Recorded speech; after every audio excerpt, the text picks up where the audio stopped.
ஆனா எங்கேருந்து வந்திருக்கீங்க?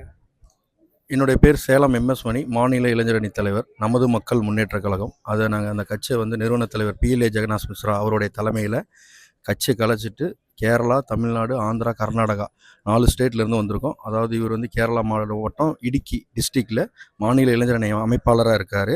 இவர் இப்போ TVKல இணையறதுக்காக எங்கள் கட்சியோடு சேர்ந்து கேரளா மாநில பொறுப்பாளராக வந்திருக்கார். நன்றி. தளபதினால நல்லது, நாட்டுக்கு நல்லா நடக்கணும், நல்லா பண்ணுவோம், அதனால இணையறோம். கேரளால எப்படி இருக்கு? தமிழ்நாட்டுல இருக்கிற வைப்பு கேரளால இருக்கா?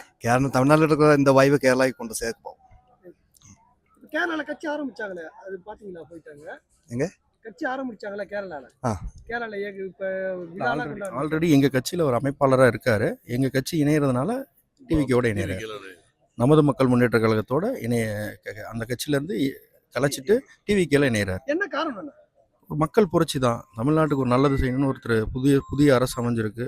ஒரு மாற்றம், அந்த மாற்றம் கேரளாலையும் வரணும்னு ஒரு எதிர்பார்த்து எங்கள் கட்சி மொத்தம் சேலம், தமிழ்நாடு, கேரளா, ஆந்திரா, கர்நாடகா 4 ஸ்டேட்லேருந்து வந்திருக்காங்க.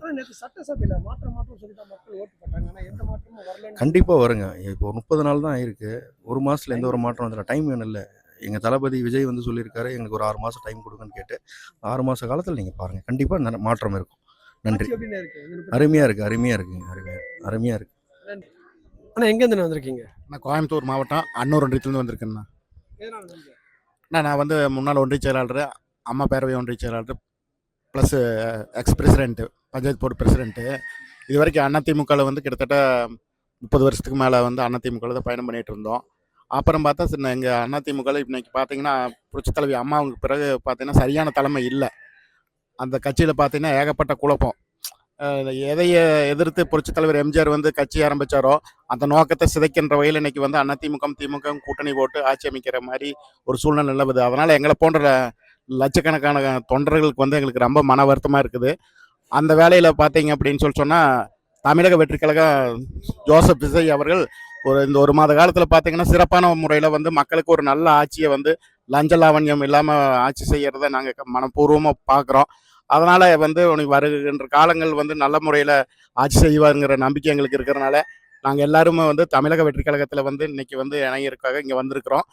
பின்னாடி அங்கே அது அன்னூரில் ஒரு மிக பிரமாண்டமான முறையில் ஒரு கிட்டத்தட்ட ஒரு 5000 பேர் மக்களை திரட்டி அங்கே தமிழக அமைச்சர்கள் முன்னாடியில் இணையலான்ட்டு நாங்கள் முடிவு பண்ணி இங்கே வந்திருக்கோங்க.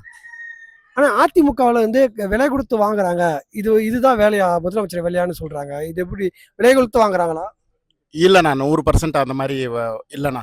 ஏன்னா அவங்கெல்லாம் தன்னெழுச்சி எப்படி எங்களை போலதான்.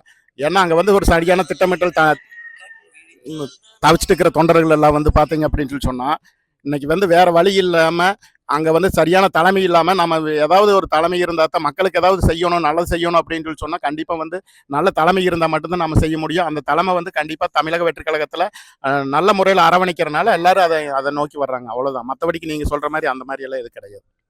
ஆனா இப்ப எல்லாரும் வந்துட்டா கட்சி என்னன்னா வருது அதிமுக? அண்ணா வேற வழியே இல்லையே. ஏன்னா இன்னைக்கு தமிழக வெற்றி கழகத்துல நல்ல சிறப்பான முறையில நம்மளுடைய மாண்புமிகு முதல்வர் ஜோசப் விஜய் அவர்கள் ஆட்சி செஞ்சுட்டு இருக்காங்க. இது கிட்டத்தட்ட ஒரு 20-25 ஆண்டு காலம் அவர் உயிருள்ள வரை கண்டிப்பா அவர் தான் புரட்சித் தலைவர் எம்ஜிஆர் எப்படி நிரந்தர முதல்வராக இருந்தாரோ அதை போல நிரந்தர முதல்வராக விஜய் தொடர்வாருங்கிறதா எல்லாத்துடைய மக்களுடைய பரவலான எண்ணமா இருக்குது. காரணம் என்னென்ன இந்த அளவுக்கு பின்னடைவா ஆகிறதுக்கு காரணம் என்னவா இருக்கும்னு நினைக்கிறீங்க? காரணம் அதுதான் நான் ஏற்கனவே சொன்னாங்களே, தலைமை சரியில்லை அப்படின்னா புரட்சித் தலைவர் எம்ஜிஆர், அதுக்கு பின்னாடி புரட்சித் தலைவர் அம்மா, அவங்களுக்கு பின்னாடி சரியான தலைமை எல்லாத்தையும் அரவணைச்சு போகக்கூடிய ஒரு தலைமை அமையாததான் இதுக்கெல்லாம் முழு காரணம். சிறப்பா இருக்குங்கிறதா பொதுமக்கள் அனைவருமே எல்லாருமே சொல்றாங்க. நல்ல முறையில எந்த ஒரு லஞ்ச லாவண்யம் இல்லாம நடக்குது. ஏன்னா ஒவ்வொரு துறையிலையும் பார்த்துட்டீங்க அப்படின்னு சொன்னா இன்னைக்கு எடுத்துட்டீங்க அப்படின்னு சொன்னா பார்ட்டி பண்ணுன்னு சொல்லி போட்டு ஒவ்வொரு துறையில இன்னைக்கு வசூல் பண்ணிட்டு இருக்காங்க. அதை எல்லாமே இன்னைக்கு எடுத்துட்டு இன்னைக்கு எந்த விதமான லஞ்ச லாவண்யம் இல்லாம ஒவ்வொரு பேப்பர் நகரங்கிற மாதிரி எல்லாருமே பொதுமக்கள்ல இருந்து எல்லாருமே பெரிய தொழிலதிபர்கள் முறைக்குன்னு சொல்றாங்க. இல்ல, சட்டசபையில அவருக்கு கண்டிப்பா பேச போறாரு. இறுதி நாள் கண்டிப்பா சட்டசபையில கண்டிப்பா இவங்களுக்கு எதிர்கட்சிகள் சொல்ற இதுக்கெல்லாம் கண்டிப்பா பதில் சொல்லத்தான் போறாரு. அவர் பேசத்தான் போறாரு, பேசாமலே இருக்க மாட்டார். நிச்சயமா அவர் பேசுவாரு. கண்டிப்பா எதிர்கட்சிகளுக்கு சரியான பதிலடி கண்டிப்பா கொடுக்கத்தான் போறாரு. அதுல எந்த விதமான மாற்று கருத்தும் இல்லை. நன்றி ஐயா. உங்க பேர் என்ன? எந்த ஊர்ல இருந்து வந்திருக்கீங்க? திருக்கோவலூர் தாலுகா, வேங்கூர் கிராமம். நான் காங்கிரஸ் கட்சியில் 1975 தொடர்ந்து இருந்தேன். மறுபடியும் அதிமுகவில் சேர்ந்தேன். இப்போ விஜய் கட்சியில் சேர்றதுக்கு நாங்கள் ஆர்வமாக வந்துக்கிறோம். ஐயா உங்க வயசுல நிறைய கட்சியை பார்த்துருப்பீங்க, எவ்வளவு மாற்றங்கள் பார்த்துருப்போம். ஆனா எதனால இந்த கட்சியில தேர்ந்தெடுத்து வந்து சேர்றீங்க? இவர் நல்லது செய்கிறாரு என்று எல்லாரும் பரவலாக பேசுனாங்க, எனக்கும் தெரிஞ்சு போச்சு. அதை வச்சு நான் இவர் கட்சியில் சேர்றேன். இவர் நல்லா செய்யறது உங்க ஊர்ல எல்லாம் தெரியுதா? தெரியுது. பிரபு எங்கள் கட்சியில் சிவராஜ் எம்எல்ஏ மகன் பிரபு இங்கே அழைச்சிக்கிட்டு வந்தார். அவர் கட்சியில் தான் நான் தொடர்ந்து 30 வருஷம் இருந்தேன். அதனால் அவர் சேரும்போது எங்களுக்கும் நல்லது கிடைக்கும்னு நாங்கள் வந்துக்கிறோம். நல்லது பண்றாரா விஜய்? நல்லது செய்கிறார். 38 நாள் ஆட்சி எப்படி இருக்கு? அது லஞ்சம் வாங்காத ஒரு கட்சின்னு பரவலாக பேசுகிறாங்க. அது நான் என் கண்கூட இத்தனை வருஷத்தில் இருந்ததில்ல, இது பிரபலமாக தெரியுது. எவ்வளவு கட்சியை பார்த்துருப்பீங்க, எதனால இன்னைக்கு தாவேக்கால இணைஞ்சிருக்கீங்க? எல்லா கட்சியும் பார்க்கலாம். எம்ஜிஆர் கிட்ட இருந்தா எம்ஜிஆர் நல்லா அவர் இருக்கிற வரைக்கும் நல்லா மரியாதை கொடுத்து வச்சிருந்தாரு. அவர் இறந்ததுக்கு அப்புறம் யாருமே எனக்கு மதிக்கலை, சரியா இல்லை. ஆனால் பிஜேபிக்கு போய் மரியாதை கொடுப்பாங்கன்னு நினச்சி போனோம். அந்த கட்சியிலையும் அதுக்கு மேலே ஒரு சேவை மனப்பான்மையோடு இல்லை. ஆகையினால தான் இங்கு மக்களை மதிக்கிற கட்சி தமிழக வெற்றி கழக கட்சி தான். அந்த தமிழக வெற்றி கழகத்தின் தலைவர் புரட்சி தலைவர் விஜய் அவர்கள் இன்றைக்கு மக்கள் சேவைக்காக பாடுபட்டு கொண்டிருக்கின்றார். அவரோடு சேர்ந்து நாங்களும் ஒத்துழைக்க வேண்டும், மக்கள் சேவை செய்ய வேண்டும், மக்களுக்காக பாடுபட வேண்டும் என்று எண்ணத்தோடு தான் இந்த இயக்கத்திற்கு நான் வந்திருக்கின்றேன் என்று சொல்லி வாய்ப்புக்கு நன்றி கூறி விடைபெறுகிறேன். நன்றி, வணக்கம்.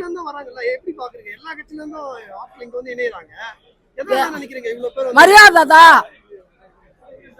இப்போ உங்க மதிச்சு என்ன கூப்பிடுறீங்க, நான் பேசுறேன்ல, நான் மதிக்காம போனா நம்ம என்ன திமிரா போகுதுன்னு சொல்ல மாட்டீங்களா? அந்த மாதிரி மரியாதை இருக்கிற இடத்துல தான் மக்கள் இருப்பாங்க, தொண்டர்கள் இருப்பாங்க. மரியாதை இல்லைன்னா என்ன பண்ண முடியும்? ஒன்றும் செய்ய முடியாது. அப்ப அந்த கட்சி அழிவுக்கு தான் போகும். பல கட்சி அழிவு நோக்கி தான் போயிட்டு இருக்கு. எப்படி பாக்குறீங்க? இங்க மரியாதை இருக்கு, தொண்டர்களை மதிக்கிறாங்க, கட்சிக்காரங்களை மதிக்கிறாங்க, மக்களை மதிக்கிறாங்க, சிறு குழந்தையிலேருந்து முதியவர்களுக்கும் மரியாதை கொடுக்குறாங்க. அவங்களுக்கு தேவையான செய்ய வேண்டும் என்ற எண்ணத்தோடு பாடுபட வேண்டும் என்று எண்ணத்தோடு இருக்கின்றார்கள். ஆகவே தான் இந்த இயக்கம் வளர்ந்து கொண்டு இருக்கிறது, இன்னும் வளரும் என்பதை சொல்லிக்கொண்டு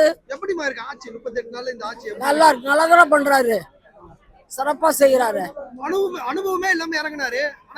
அனுபவம் நாங்களாம் அனுபவம் வந்தா அனுபவம் கத்துக்கிட்டோம், அவ்வளவுதான். படிச்சிருக்கோம், மக்களை எப்படி மதிக்கணும்னு தெரிஞ்சுக்கிட்டோம், அது மாதிரி செய்யணும். எங்க இருந்து வந்திருக்கீங்க? கூடலூர்ல இருந்து வந்திருக்கோங்கப்பா. நமது மக்கள் முன்னேற்ற கழகத்துல இருந்து வந்து நாங்க தமிழக முன்னேற்ற வெற்றி கழகத்துல வந்து சேர்றதுக்காக வந்திருக்கோம்.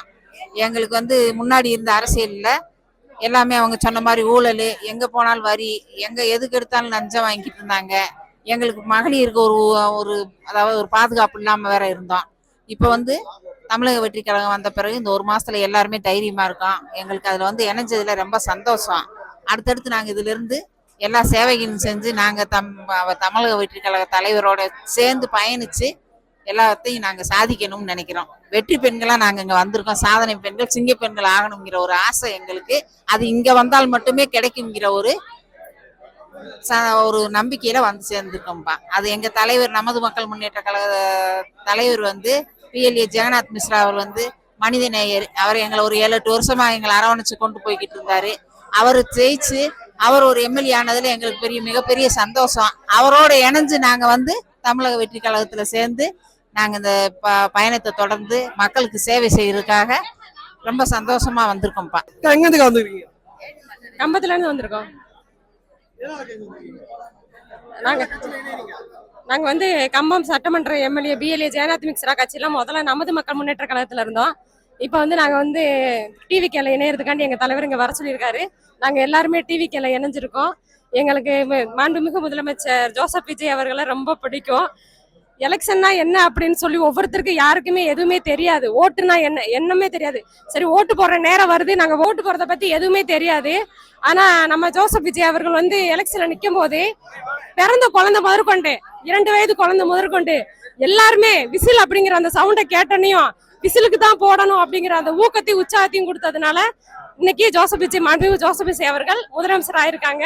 அவங்களோட கட்சியில இணையறதுலயே நாங்க ரொம்ப சந்தோஷப்படுறோம். இதுல ஒரு முக்கியமான விஷயம் என்னன்னா வந்து கட்சிக்குள்ள பெண்கள் வர்றதுக்கே பயப்படுவோம்.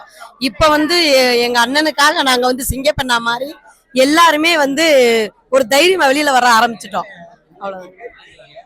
இந்த ஆட்சி நல்ல ஆட்சியா வளர்றதுக்கு மக்கள் பெண்கள் உரிமை எல்லாமே நல்ல முன்னேற்றம் அடைகிறதுக்கு எங்க தலைவர் விஜய் என்னைக்கும் பெண்களுக்கு முதல் உரிமை கொடுத்து விடுறதுனால எல்லாருமே பெண்கள் வந்து வீட்டை விட்டு வர்றதுக்கு அச்சப்படக்கூடிய காலத்துல இப்ப இந்த ஒரு சூழல்ல எல்லா பெண்களும் வெளியே வர காரணமா இருந்த எங்க அண்ணன் தலைவர் விஜய் அண்ணாவுக்கு என்னைக்குமே பெண்களோட ஓட்டு உரிமை எல்லாமே இருக்குது.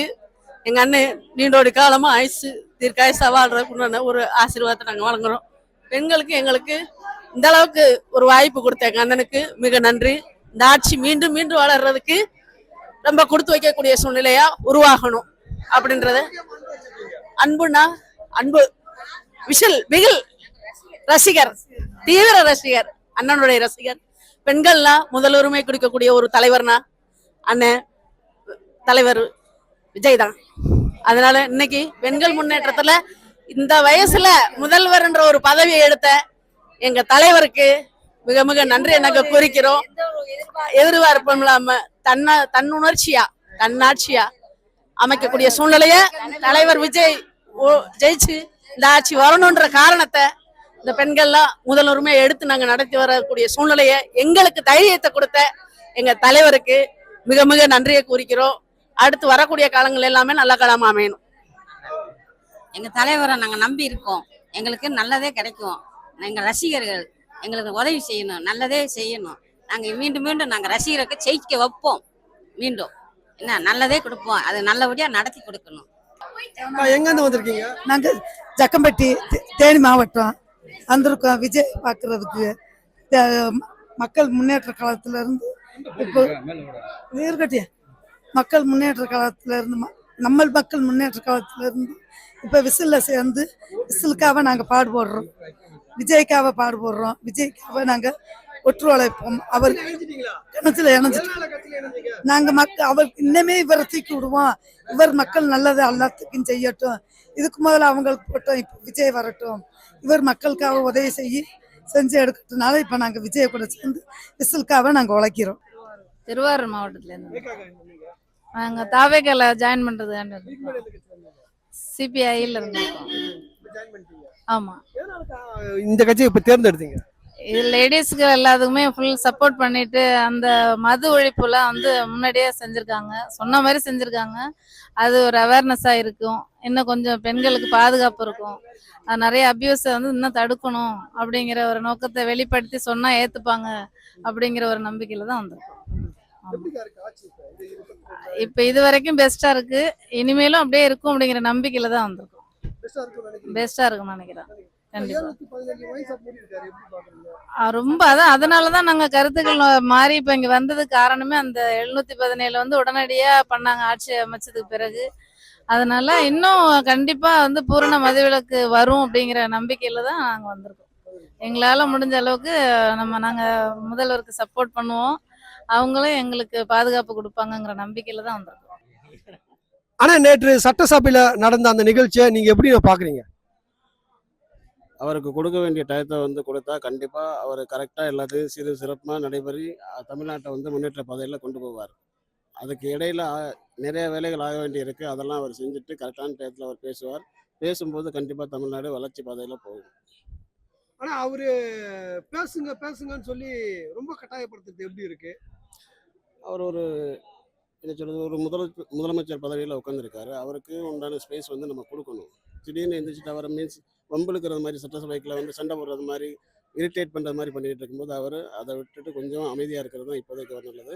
கண்டிப்பாக நல்ல முறையில் அவர் அவங்களுக்கு எதிராக பேசினா தாவேக்காரங்க சரின்னு நினைக்கிறீங்களா? ஆதவ வச்சனா பேசினாரு, ராஜ்மோகன்லாம் பேசினாரு, அதெல்லாம் சரின்னு நினைக்கிறீங்களா? சரின்னு நினைக்கிறீங்களா, தப்புன்னு நினைக்கிறீங்களா? கண்டிப்பாக அதை சரின்னு தான் சொல்லுவேன். ஏன்னா அவங்களுக்கு தகுந்தது மாதிரி ஒரு பதிலடி வந்து அந்த நேரத்தில் அவங்க கொடுக்கலைன்னா அது அவங்க பின்வாங்குறது மாதிரி அர்த்தமாயிரும்.